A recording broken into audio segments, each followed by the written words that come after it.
Hi guys, I am Katie and I help out the Balloon Guild with their social media.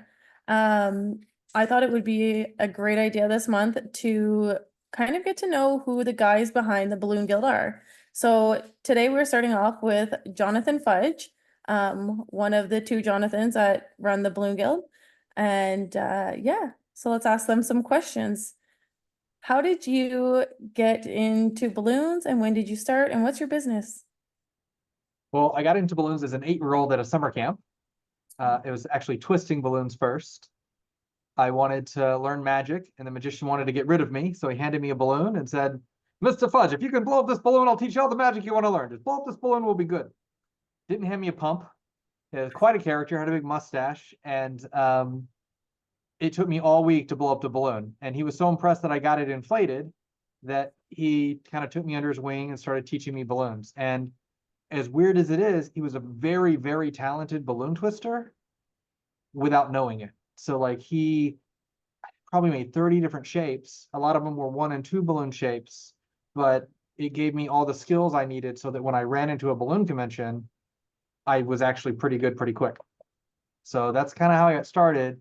And then at one time, I was the best, youngest balloon twister in the world. And then I got older and people got better. And then it was not so easy anymore. And so then I spread out into balloon decor, added that because I said, if I can't be a master of one thing, I'm going to try to learn a little bit of all. And so I've made balloon dresses, I've made balloon installations, I built giant sculptures, I've done the classic decor, now the organic. I've worked on, you know, hundreds of thousands of balloon installs at different locations. Worked in China, Belgium, Japan, Vegas, LA, New York, Bahamas, Mexico. Um, been on Letterman, America's Got Talent, um, for various aspects of balloon twisting and balloon decor. Yeah, it's really cool because I have Googled you and you've seen you on some really neat things. And I've met you at Summit, which is how we first met. And I was like blown away. I was just like, I know this guy who's on like all these shows. That is So it's really cool. And the blowing up the balloon, oh my God, I love that trick. I'm using it on my kids. That's yeah. my new So party trick in my bag for all the kids that want to help. yeah, yeah. Blow up this balloon for me, and then you can help. And I'll go. Oh, you didn't get. Oh, that's okay. I got another one in here. And then blow up and make them a sword at the end, right? So something to do. But That's so yeah. awesome. So yeah, I started as a balloon twister, and I got pretty good as a twister at events. And I remember I was at one event in particular, and there's this really talented contact juggler. So it's not throwing balls in the air; it's balancing balls on your arms and like rolling it around your body, like David Bowie in the Labyrinth, if you've seen that. Yeah, 100%. And yeah, and so I go up to him and I said, "Hey, what's your name?" He goes, "Kenny." I said, "Oh, Kenny." I said, "I love what you do. This is great. Do you have a card?" And he goes, "A card?" He goes, "I'm a barista." And I'm like, "What? But you're so talented." He goes, "Yeah, but that's my mom." I said, but I got paid to be here." I was like, "Great. What'd you get paid?" And he goes, $50. "What'd you get paid?" And I said, 250 an hour. And he was like blown out of the way that you could get paid that much money doing this. And he was one of the first people that I added onto my team, and we started sending out entertainers. And I built a crew from there because I realized not everybody knows the business side of the entertainment stuff. And then fast forward much farther, I had a mentor, Linda Kiss, who taught balloon decor in Tampa, where I live. And she trained balloon artists all over the world, but she wouldn't train me because she had a non-compete for her town because she didn't want to train her competition, which makes sense. Yeah. Well, she finally came up to me, some convention somewhere, and she said, "I'm retiring, and you're like the only person I would consider selling my business to." She says, basically for peanuts, will you take my business and then I'll do the non-compete again, like maintain the non-compete so I'm not training people in Tampa. And I said, yeah, of course, awesome. So that's how I got into balloon decor. And then from then I joined educational things as well, went to conventions, member of Balloon Boss Mastermind, and now the Balloon Guild, and just trying to do everything I can to add to the education. Yeah, and sorry, so I actually first met you in Mastermind and your name popped up so often and I learned so much from you from there. And then that was like, I actually think the first year you couldn't go and then I finally got to meet you in person last year. And Yeah. that was like ever since now, every time we have a conversation, I'm like constantly like all those golden nuggets that Sarah Meyer talks about. I find like you're my person I run to. I'm like, let's just talk 5 minutes That's, and I'll that's learn. good. So Sarah Meyer doesn't have the same view of me because the first time we spoke, I think I insulted her, and she's like got this. I mean, she's very nice and very kind, like, but like, I can tell, like, I scarred her for life. She is not a Fudge fan because I said the wrong thing in the first time. But unfortunately, that has been a problem in my past that I'm working on, trying to be less abrasive. yeah, there's definitely, yeah, 100%. But I think everyone kind of has like that. You can always rub off on someone the wrong way, but once you get to talk to you, like I'm sure her opinions have changed since. Sorry, Yeah, we've got a Hug who has not seen me much today, so that's he's quite all going right.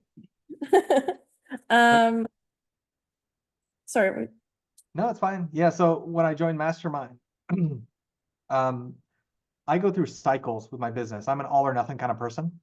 So when I focus on something, I go all in. So pre-COVID, even I was trying to garden and I watched thousands of hours of gardening videos. And that's just what I did. And I immersed myself. The idea is that if I could be an idiot in so many things about gardening that I look like an expert, that's pretty close to being okay. And so I try to do that with a lot of stuff, and that includes balloons. And so when I share something and I say it with conviction, it's not because I'm right, you're wrong. It's because I believe it because of all the stuff I've seen, and I'm trying to help because I really do care about people. I just, I really do think I have like Asperger's or something that I have some type of mental disability or like different cognitive way that I think. And yeah. I think a lot of the social stuff that I do has been learned from entertainment. A lot of this is not natural. I'm not an extrovert, I'm an introvert, but I've had to act like an extrovert for so long that I've picked up all these habits and tendencies. So, I feel like an ADHD is like a part of that, and I am undiagnosed, but I can like I just know it. But one thing I feel like I always constantly do to people is I cut them off. And I find it so hard. So I like in my head, I'm constantly being like, don't say it, don't say it, don't say it, don't say it. So when I'm on Zooms now, actually like a little tip for anyone that goes through this, I'll write it in the message. And so it'll be like, here's my thought that I need to come back to after. So you come out a little aggressive and I come back like I cut off everyone and I'm so guilty of it. But I just like always like, oh yeah, that's really exciting.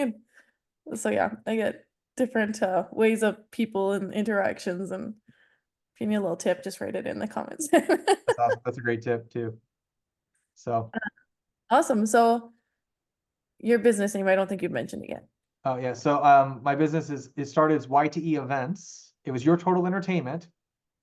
Then it's Your Total Entertainment Events, YTE Events.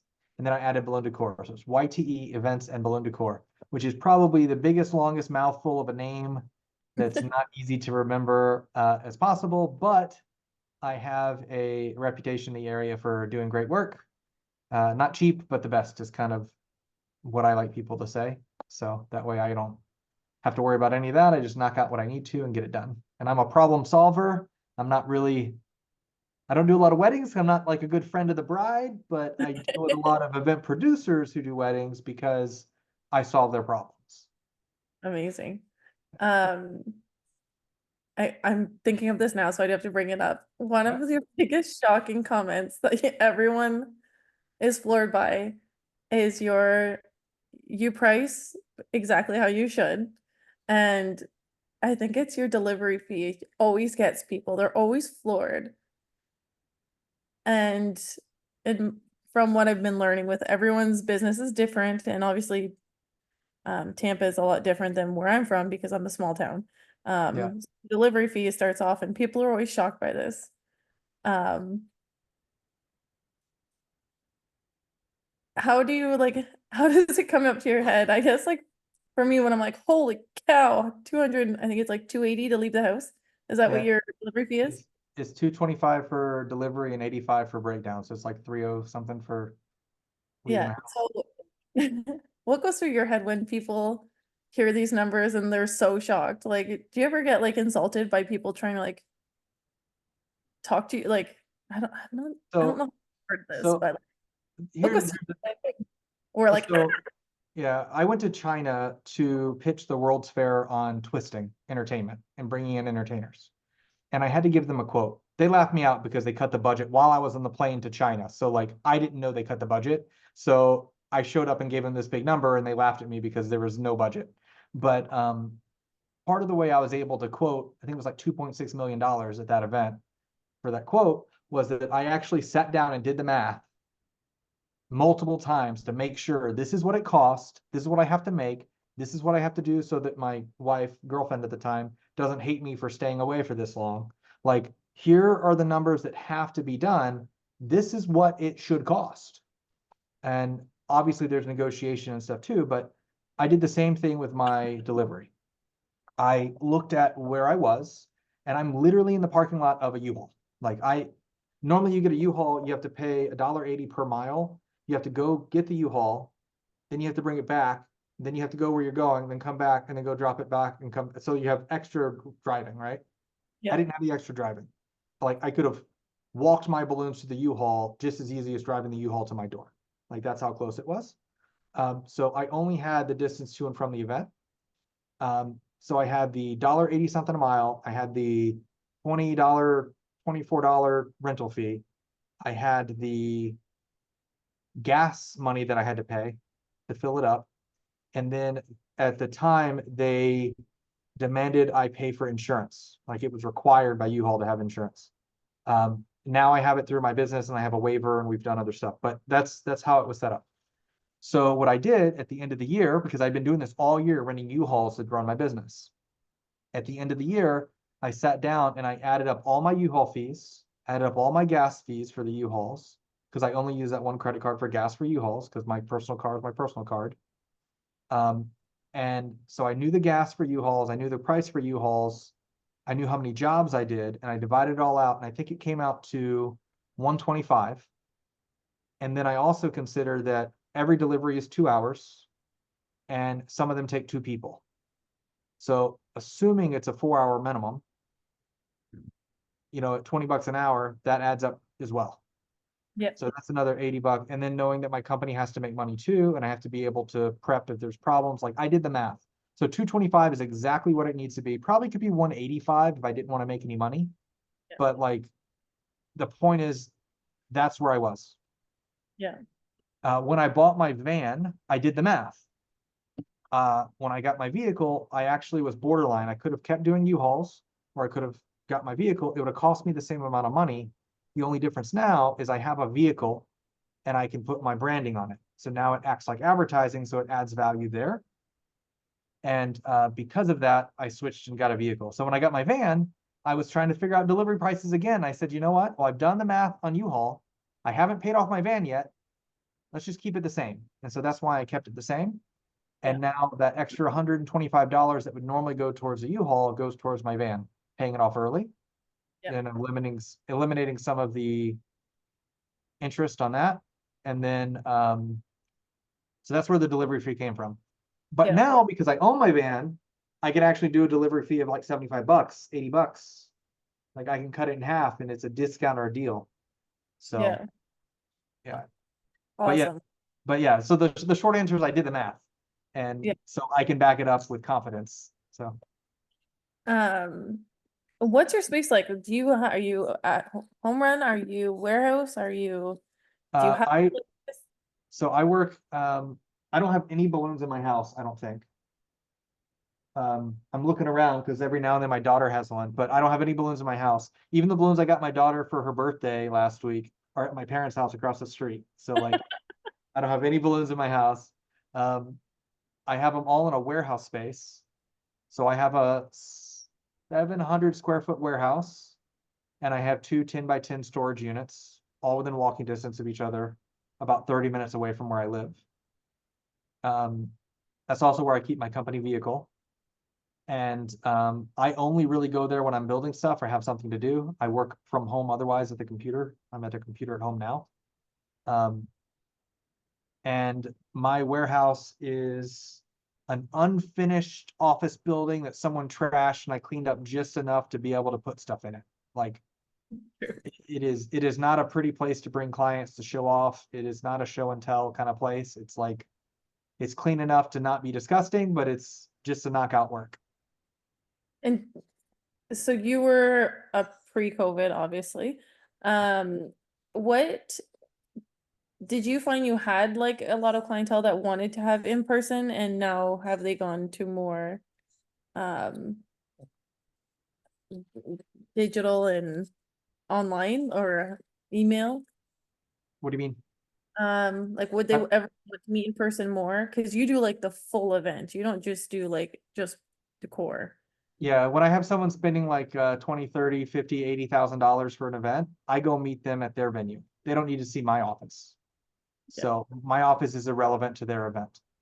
Yeah. So I I go out to do that. And then even with like plates and chargers and rentals, I'm not having them come to me for that because I outsource from other places anyway. Um, and then when it comes to booking events, it's mostly online and over the phone. uh, Tabitha Miller actually has gotten me kind of on this whole kick of trying to do everything via text message. So I'm like, I'm playing with that now, trying to figure out. So I listen to people, and like I said, I'm an all or nothing. So I'm gonna try in the next month or whatever time period I can give it to just text people. As soon as I get it set up, try to do only text and see if I get a higher conversion rate. And if I do that, I'll move to text. But if not, my system right now is kind of, I try to automate as much as possible so I don't have to spend as much time selling because I don't make any money selling. Yeah. And just a little like what kind of CRM do you use? Right now I'm using 17 hats. Oh, Um, there's a lot of things I don't like about it for a lot of reasons, but there's not a single system that I found that does everything around. I've so looked at a bunch like Curate and HubSpot and Dubsado and all the go high level based stuff like uh, events, Office IO. Like I've looked at all these inflatable IO, but nothing has really solved my problem. yeah. And so I have 17 hats. I have a lifetime membership, so I choose that one because it's cheapest. Yeah. And you're like, I trust that you are like the one person that's going deep dive into every single part of it. So, um, So and if you need help with 17 hats and you want to do automations and workflows and pipelines, I can help there. But there's only so much I can do with the other ones. So um, another kind of fun question. What kind of installer are you? Like, there are people that will install, um, like I do like a full, I do everything. I'm a home run business, so I do everything at home and then I load up my vehicle and go. Do you do that, or do you more inflate on scene, or like what kind of installer in that sense are you? I try to be most efficient. So in most cases, that means everything's fully completed in the back of the truck and you're just pulling it out and setting it on the ground. Um, in some cases, most efficient means I have 20 columns with toppers, but I inflate the toppers on site because if I added the toppers in the van, the 20 wouldn't fit. Yeah. So like, it's Or not the that I, that's yeah, what happened. it's not that I don't inflate on site. It's that as a general rule, I don't. Yeah. Also, when I get into that conversation with my clients, I'll say something to the, some of the, this is all real, but some of it's like BS. But I Yeah. say, hey, I can inflate on site and save you some money on delivery, if that's what the conversation is. But typically we would proof it ahead of time 2 hours before we show up and fix any deflations or slow leaks before your event starts so that you have a perfect garland for your event. When I set it up on site, I don't have the time to sit around and wait. So you may get a micro tear in one of the balloons that I won't notice until I'm long gone and your event has started and I won't be able to fix it. So if you're okay with taking that risk, obviously I'm going to do everything I can to mitigate that. But if you're okay with taking that risk, then I can inflate on site, save you 75 bucks or whatever, right? So like there are ways I can, like I don't like just giving people discounts. Like there's got to be a give and take. And so a lot of times if I'm discounting delivery, for instance, I will do something like that where I say, great, I can inflate on site. This is what happens, blah, blah, blah, whatever. And I get them to agree to that. And then I charge them a lower price. And then usually I take the van anyway and I just set it up. And I say, we had another event before and it worked out, so Like, error in your favor, so, but I would rather not have the problem. But there's been some events like where I have to drive 4 hours to Miami and it's like an arch and I'd rather take my sedan with a couple poles in it and set it up than, you know, carry my van. It guzzles a lot more gas, right? yeah. Um,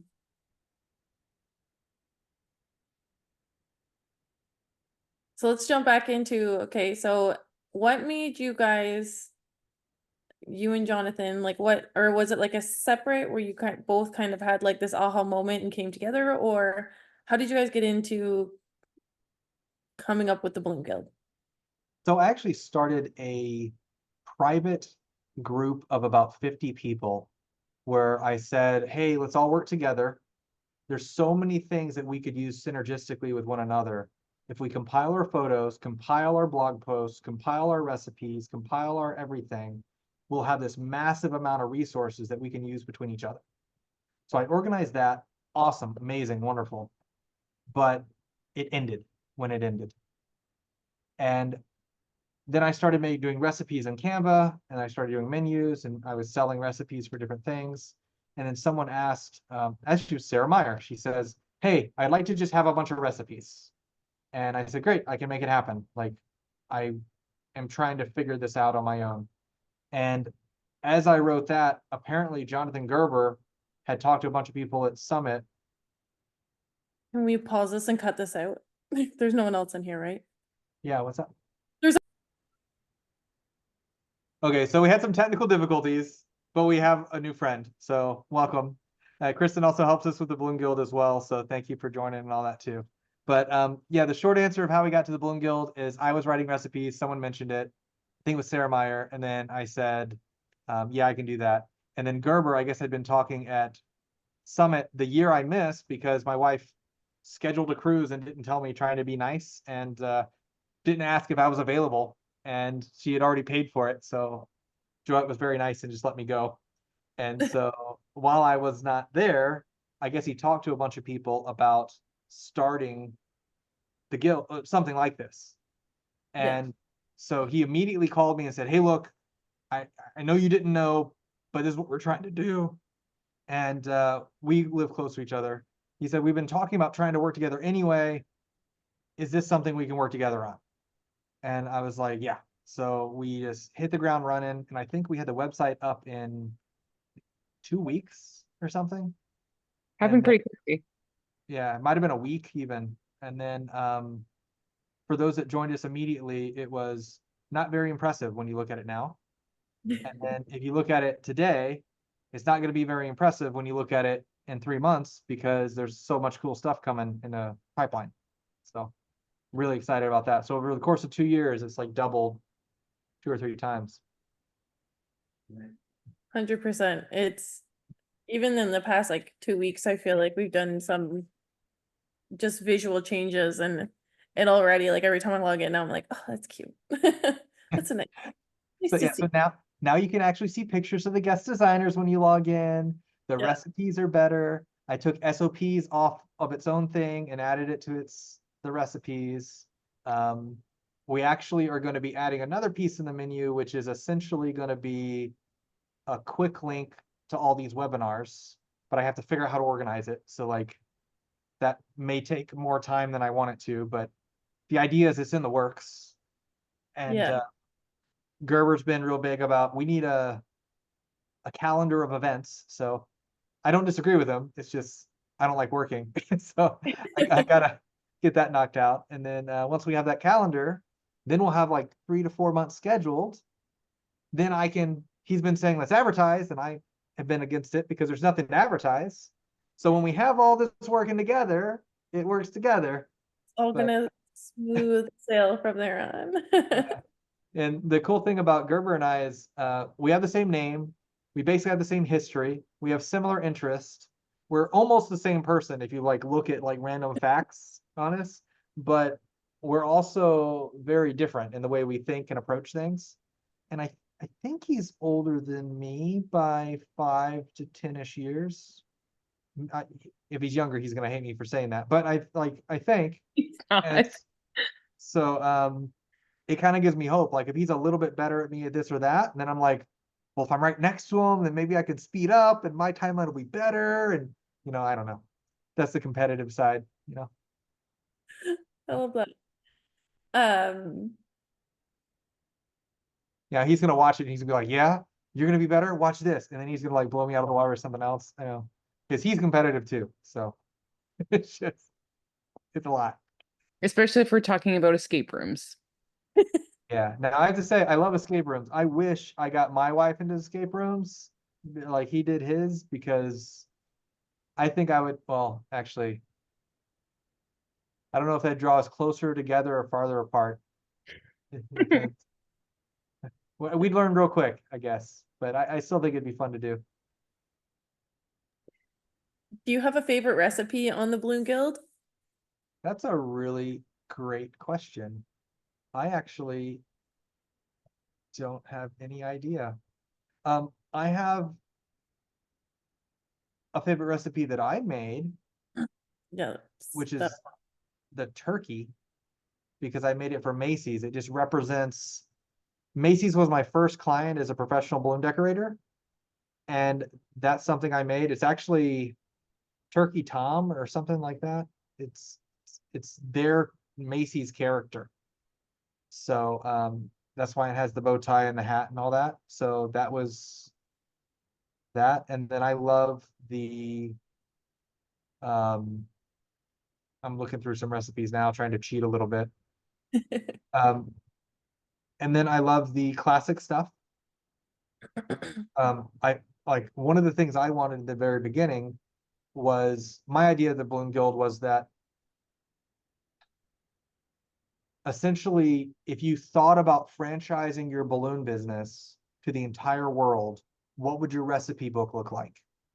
And that's how I was approaching the Balloon Guild. And so I said, well, we've got to have all the classic and every design and every whatever, and anything you could search, it could be here. And then I realized there's like 30 different people that make a column 30 different ways. So I didn't want to be too strict to say, hey, you're wrong for doing it your way, but I wanted to make sure that everything we had was quality. And so it kind of has morphed in what I want the Balloon Guild to be. And I think the most important part of the entire thing is that though Jonathan Gerber and myself have started the Balloon Guild, it's not about he and I running this group of people and you guys get to look up to us because we're special somehow. It's a guild. When you look at the guild, it's a collection of artisans that work together for a greater good and educate one another. So when each one of you add in a recipe and someone else adds in a recipe and then someone else adds in an SOP and then we all teach each other. That's what makes us stronger. That's what makes us a guild, a family, a group that pulls us together and makes every one of us stronger. And so that's really been my focus, especially this month, is trying to find people that want to step up and be a part of this so that everybody can work a little bit more together and we can get more done and add way more value and just really snowball it. And then if you're adding value by giving recipes and helping out, then you get locked in at the rate you are, but we raise the price for everybody else and they come in and then everybody like snowballs into more value the whole way. And that's really for me, it's just super beautiful, like the way that system works. I think it's really cool. We've been here from the beginning. We joined right at the very beginning, when you guys started the Balloon Guild. And I think we've seen so much growth in the amount of recipes and things that I've made from the Balloon Guild. And so just to see it grow is really, really cool to watch. And, I'm lucky enough we both are lucky enough, Katie and I, to watch you guys do what you're doing. And, we see what the future is going to bring to the guild. So I think it's great what you guys are doing. And you guys get the behind the scenes watching us struggling and pulling out hair and who knows what else trying to get this all working. But I appreciate that you guys were here from the beginning and all the help you guys do too. So I have a question. If you could go back in time, what would you tell yourself? Like, what are the 3 top pieces of advice?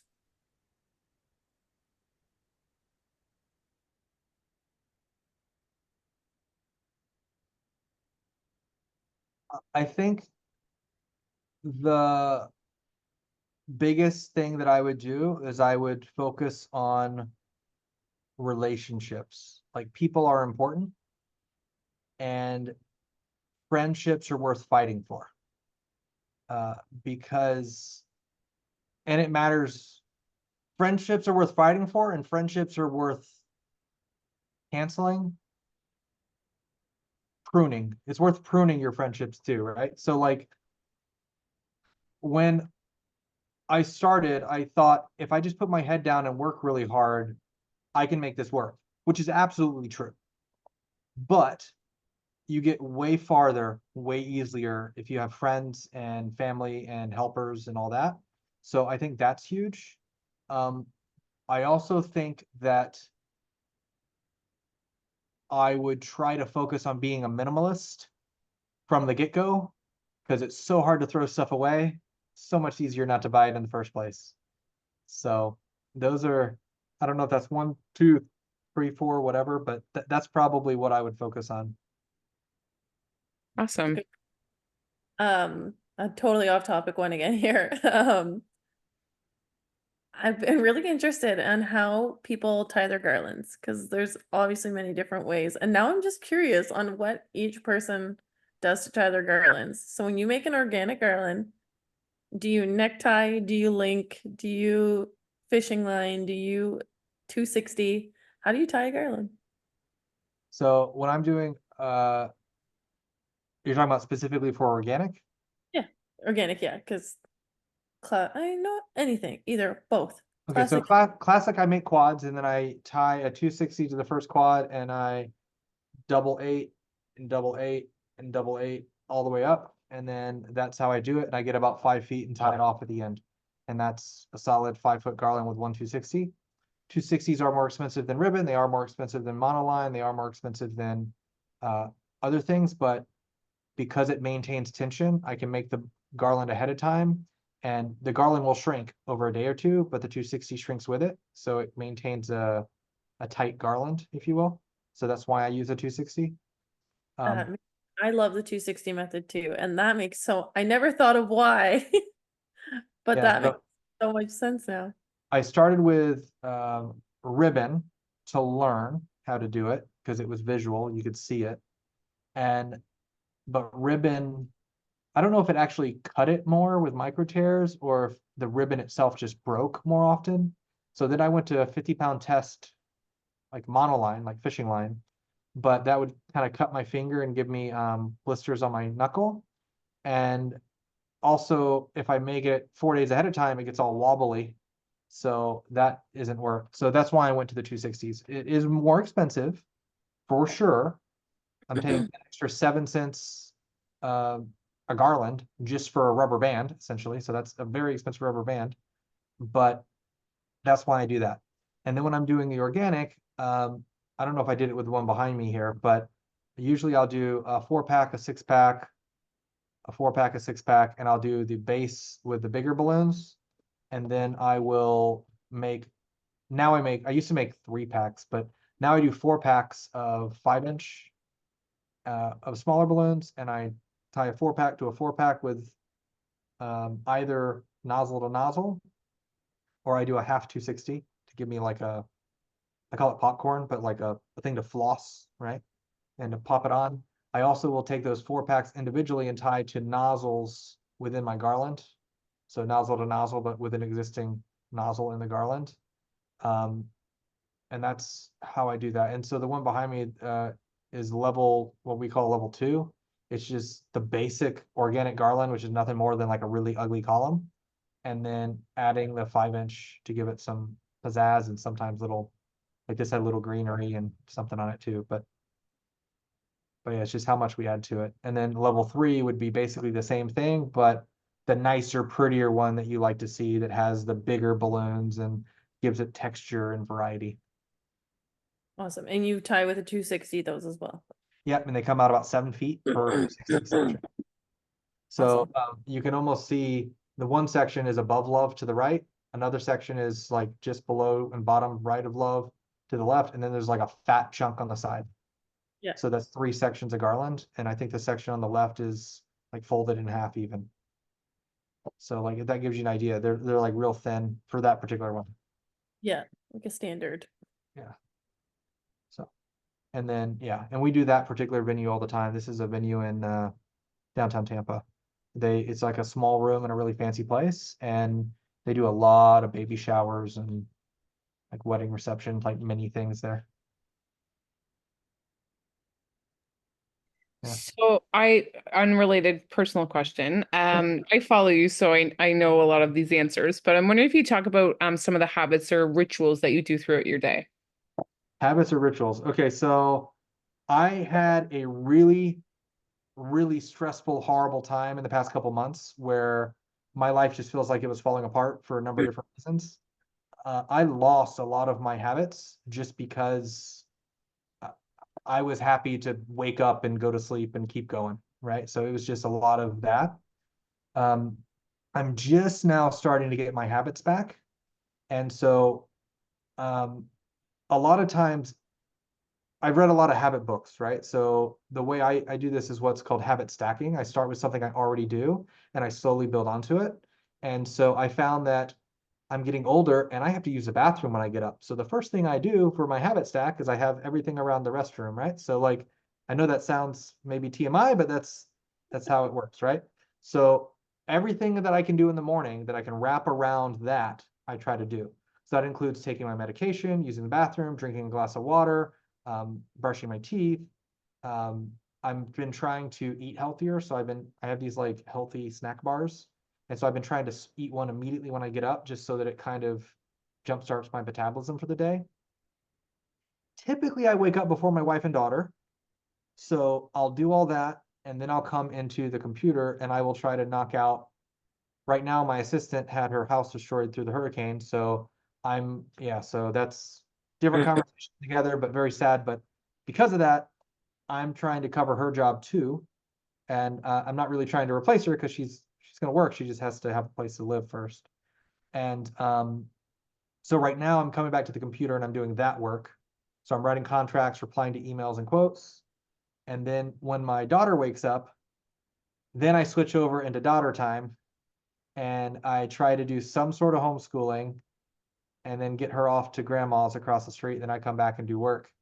And then recently I've been trying to have a little bit of time before lunch where I go out to the garden and right now it's shoveling dirt, but I'm shoveling dirt into the new garden bed from other parts of the yard.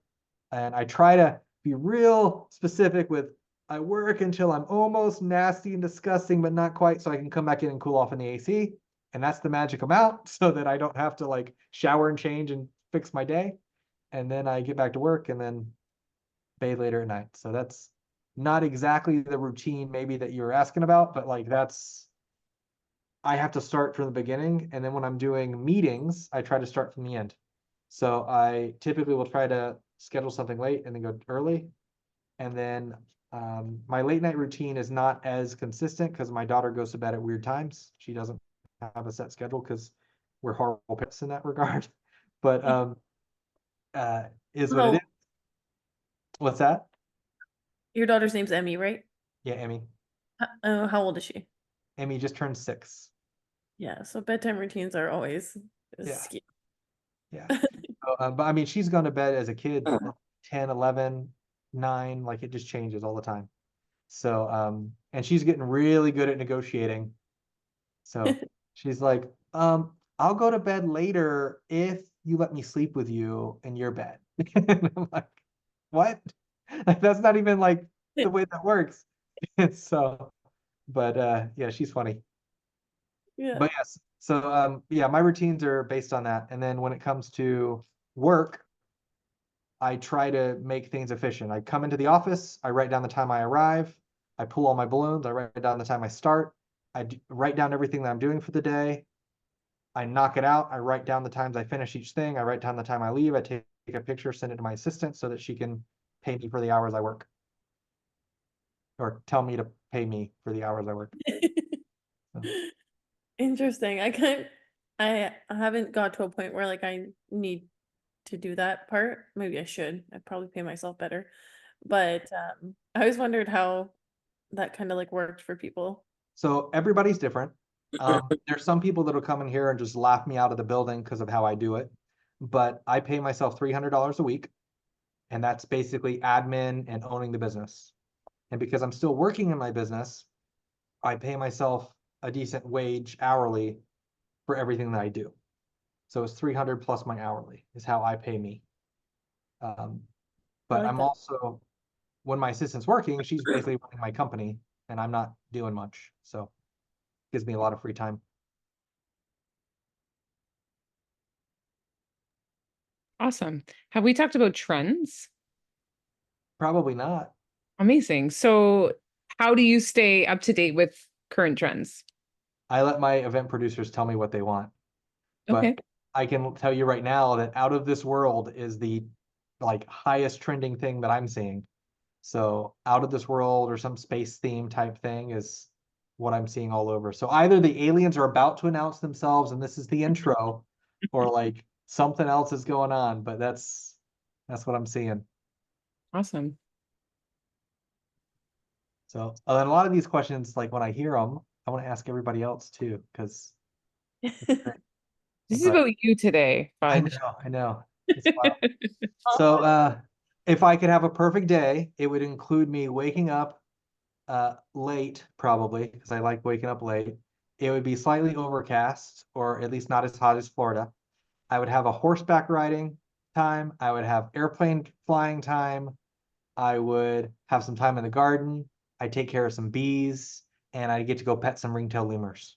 So that would probably be my day. And as much as animals are included in that, I don't want to have to sleep with any of them. I want to have my own house without any animals in it. No litter boxes or pooper scoopers. I just want to enjoy a nice, clean, empty, smell-free home. Fair. And that sounds like a fun day. What would you eat throughout the day? Eat. Oh, that's a great idea. So I absolutely would love to eat like exotic royalty, where like there's just constantly a buffet of all kinds of different foods, because I may want sushi or barbecue or grits or uh, deviled eggs or biscuits and gravy or whatever, right? So I like having the Southern home cooking. I like the Japanese food. I like watermelon. Watermelon's good. You can have watermelon everywhere. Watermelon's a good thing. Snacks on watermelon. So Favorite dessert? my favorite dessert is the Coca-Cola cake from Cracker Barrel. Pardon? We don't have Cracker Barrel in Canada. Okay, so next time you're in Florida or Southern US or whatever, I gotta get you to a Cracker Barrel. A Cracker Barrel is Southern home cooking. So it's like Alabama food, but it's not as good as mom makes, but it's Alabama type food. And Alabama, that's where I'm from. It's like country food. And one of the things they make is a chocolate Coca-Cola cake. So I think it's a chocolate cake, but you pour a 2-liter bottle of Coke in the recipe into it or something like that. And it just tastes good. It's a nice, moist, fluffy, chocolatey Near cake. Summit. What's that? We have one near us at Summit. You know, I will Will the look. Uber bring the cake? I'm gonna So look that up Cracker that's Barrel's really on- good. Yeah, I've been to Cracker Barrel. They do have them like all over the states, but I've never heard of a Coca-Cola cake. So well, you this have to tell them it's your birthday, my or you birthday's just get Sunday. dessert, or you just get dessert. So, but yeah, Awesome. that's good. Favorite So movie? Sorry. Just we're on favorite things. I just want to know your favorite movie. My And I'll favorite movie. The first movie that was a favorite, I watched on the equivalent of 8 tracks. It was Laserdisc. It was the next big thing before CDs, and then it got blown out of the water. But it was Ghostbusters is what I watched, and I watched Ghostbusters a ton. So that was my first like movie experience. When I was a kid, I didn't listen to music, I didn't listen to the radio, I didn't watch a lot of TV, didn't watch any real movies. I might have seen some Disney movies, but we didn't have a lot of money, and I just didn't know that was a thing. So I would go next door and talk to the guy who I thought was listening to me and talking to me the whole time, that lived next door, but turns out he was a deaf woodworker. So like he was deaf and he was working on wood, and he just kind of just nodded as he built stuff. But I talked to him a lot. Apparently he didn't talk to me much, but I didn't remember that part. So, Did your parents tell you later on in life? yeah, my mom told me later. But but yeah, so I would do that, and then I'd sit outside and look at the clouds and look at shapes, but play with Legos. But I didn't do a lot of movies. So that was my first movie. Uh, um, but another weird thing is I feel that movies and music are a waste of your life. So and even books, if you want to extend it to that, like anything you do more than once, like you don't have a lot of time in your life, and there's so much content to take in, like it's kind of a waste. So there's very few things I've seen more than once. That has changed since I've had a daughter, but like it, but there's very few things I've seen more than once. But Stargate, I've watched bunch of times. Mulan, the Disney movie, I liked a bunch of times. So I like that one. Um, The Sword and the Stone, I like. And then I watched Jungle Book, and then there was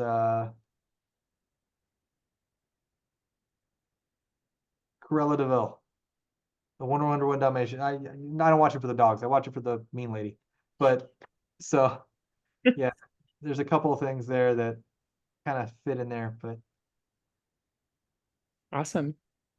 yeah, I was a nerd, but not like a normal nerd. I was like a weird nerd. Of the weird kids, I was weird. So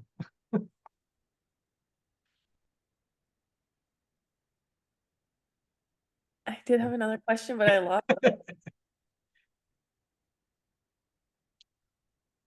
no, that's fine. favorites.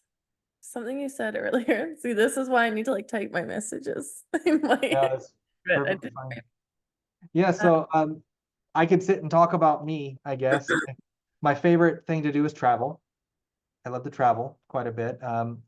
My wife, when we started dating, I got a chance to go to China, and I told her, I said, "Hey, I know we just started dating, but I get that you may not want me to leave. So this is basically the easy way out. Like, if you want to just break up, that's fine." And she goes, "No, that's whatever." And I said, "Okay." And then I said, "But just keep in mind, if I get the opportunity to travel, I'm going to." So we had a bunch of weird rules in the beginning of our relationship. So it was like, if you make me just like, I hate ultimatums, right? So if you make me decide between you and something else, I'll probably pick the something else, like just because that's the nature of it. Um, and so we kind of eventually came to an agreement where I could go anywhere in the world I wanted, but I couldn't go back unless I made money. So like that was kind of like, if it were a business reason, then it's fine, kind of thing. So That's a fair compromise. yeah, and it used to be that I could go anywhere I want for up to a month, but now with a daughter, it's like a week, and then we have to talk about it. So, but Was the so earlier we chatted about a trip to China he made at one point. Was that your biggest quote that you've ever sent? 2.5 million is the largest quote I've ever given somebody to their face. Yeah. I think it was $2.65 million, and it was for 6 months of 6 entertainers living and staying in China, including their passports and visas, to perform at the World's Fair. That's insane. Like that's next level. Yeah. And then they laughed and said, "Oh, you didn't hear? Obama just cut all the funding, so you get zero." And I'm like, "Oh, okay." And they said, "We had like 6 girls volunteer, and some guy gave us a trailer. If you want to sleep with the girls in the trailer, you can perform for free as long as you want." And I'm like, So I was like, "Yeah, it's not really why I'm here." So I've been to China before. I gotta go home. pretty much. So I actually lived in China at that point, I think for 3 months, till I paid off all my bills. We worked in China illegally, probably, but worked in China, got enough money to pay for a house and our living expenses and our airfare, and I came back. Then because I had gone to China, someone offered to pay me to go to China to be like his mini tour guide. And I'm like, okay. So I went the second time, And then the third time I got invited to go to China, it was for the Canton Festival, which is the world's largest trade show. And basically it makes Disney World look like Child's Play. Like it is just we walked for I think it was 7 days straight and still did not see the entire festival. Like our legs were in pain. We lost some weight, but we walked the entire time. Still didn't see the whole festival. It was insane. But that was fun. Never wanted to push someone down an escalator so bad in my life. It's hard to be in a country when the only one person you're around that speaks English is the only one person you're around that speaks English. So doesn't matter how much of a friend you are. I'm glad you guys made it back safely. We did. To be fair, he had the same thoughts. So he didn't realize that there wasn't Google in China. So he's like, oh, I'll just Google how to get home. And he realized he couldn't. And he's like, what do I do? So, and then he was trying to jump on the internet and he couldn't even get on the internet. Like it was fun to see him realize how different China is.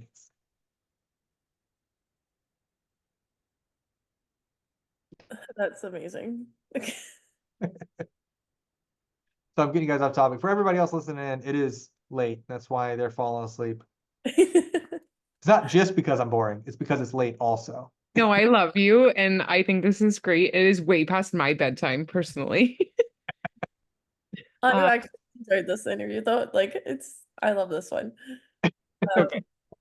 I mean, you guys can ask away all the time. I just don't want to be interrupting and making it awkward for you guys. Not at all. Nope. Amazing. I don't have a solid 20 questions. I feel like we've been asking like the little random ones throughout the whole thing. So we'll skip the 20 questions, the final 20 questions, the speed round. Did we ask you if you weren't in balloons, what else you would be doing? Because that interests me. If you could start all over again and do a different job, what would it be? I mean, it might, based on what my life has been, it could have been construction work, it could have been Amway, it could have been 3D Matterport scans. I love engineering, but I just don't like school. So like my wife's an engineer and she's not here, so I can say this without getting yelled at, but I think I could just as easily be an engineer, probably an amazing engineer. I just can't get through the classes because I hate school so much that it just is not something I could get through. But if I had like a private tutor and just had to take tests, I would ace it no problem. But like that's not how they offer school. I would probably find some way to do something that has to do with like building. Like I like Legos and balloons are just Legos, right? So it's the same kind of thing.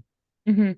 My issue is that in hindsight, if I have the knowledge I had now and I were starting over, I might do something slightly different. I might have gone into YouTube. If I had not quit YouTube with the balloon twisting tutorials, I would have been making decent money right now, but I listened to all the naysayers and tried to be nice to people instead of just pushing through and doing my thing. If I had to push through, I was one of the first people on YouTube.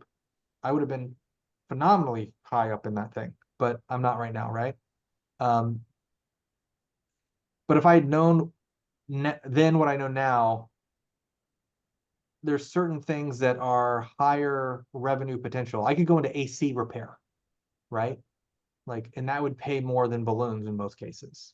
Okay, if money wasn't an issue and you could pick your dream job, money doesn't matter. Yeah. What would that job be? And like school didn't matter and these things didn't matter. What would be your ideal job? Riding horses so they stay broken. Flying planes so the fuel doesn't settle in the tanks too long. And Can you fly a plane or is this no, I've flown planes. okay? I don't have a license, but I had a friend that had a license, so I've done everything but land a plane. You know, all the fun stuff I've done. I believe you. You're one of the smartest people I know, and the things that you can do blow my mind. Just in case People are So I wondering. never landed a plane, but I have jumped out of a plane. It's kind With of a parachute? yeah, with a parachute. Yeah. Okay. I mean, I've jumped out without one too, but I was on the ground at the time. Okay. So that's a little different. So Amazing. yeah, but there's some crazy story. Like you can't meet a pilot without hearing crazy stories. No doubt. Yeah. So there's a lot. We'll share some of those later. Some of them are not okay to share publicly, but it had some crazy stories with the plane. And then I really like horseback riding, and I don't have any friends with horses. I really want to get into beekeeping, but I don't have any people with yard that'll let me keep bees in their yard. So I'm working on that. You'll find someone. And I like gardening, but I hate weeds. So like it's so hard to like find something I love that just doesn't have problems. First world problems. I know. I like having a house, but I hate cleaning it, Yep. all, Yep. all that stuff If you want to fix though, you just hire someone. with that. You just gotta hire someone to help. You know, Now it's tight. if money weren't an issue, but I would probably pay someone to, if money weren't an issue, my ideal life, I guess, would be having someone to clean my house, to make me food, to come over and basically make me exercise, have someone to stretch me so that I stay stretched out the way I'm supposed to be, and then probably get a massage therapist on a regular basis too. Probably would be a physical therapist instead of just a massage therapist because I have to be able to move stuff. I don't Hair know. shampoo, that should be on the list. Like, have you had a hair wash at a salon? Like, that's one of the best things in life. Yeah, I don't have as much hair as you guys. I'm Just sure. scalp massage, next level. Okay, so I have to do that. Yep. So, so one of the reasons I want to go to the Philippines is so I can have one of the like 10 hand massages where they like massage your head, each arm and each leg, and you just kind of sit there and like die. Stop That it. Taken to another planet. Sounds like a great life. yeah. What Yeah. are 3 things on your bucket list? I mean the 10 hand massage is up Number there. 1. So that's one. Is that a Bucket, real thing or are you joking? no, it's a real thing. Oh, Yeah. And they charge like $6 an hour instead of $60 an hour, so I can actually afford it. you can sit there all day. Yeah, you can. Yeah. I mean, you can stay there till like your body's crying not to get a massage. That's I want a massage so much that I no longer want a massage again. That's the kind of massage I want. So Yeah. that would be great. Let's see. Bucket list. I mean, there's not a lot of like I don't care about drinking and alcohol and adrenaline stuff. Mhm. Like I don't care about that. So like Mhm. none of that's there. My bucket list is more like stay alive long enough to see my daughter graduate and get married and have kids and all that. So, which means eventually I have to see a doctor. That should probably be something I figure out how to do. So she's But 6. You're good. well, I mean, I don't know. I'm just saying at some point I should get a physical or a checkup because That's that's, fair. like I'm just not good at that.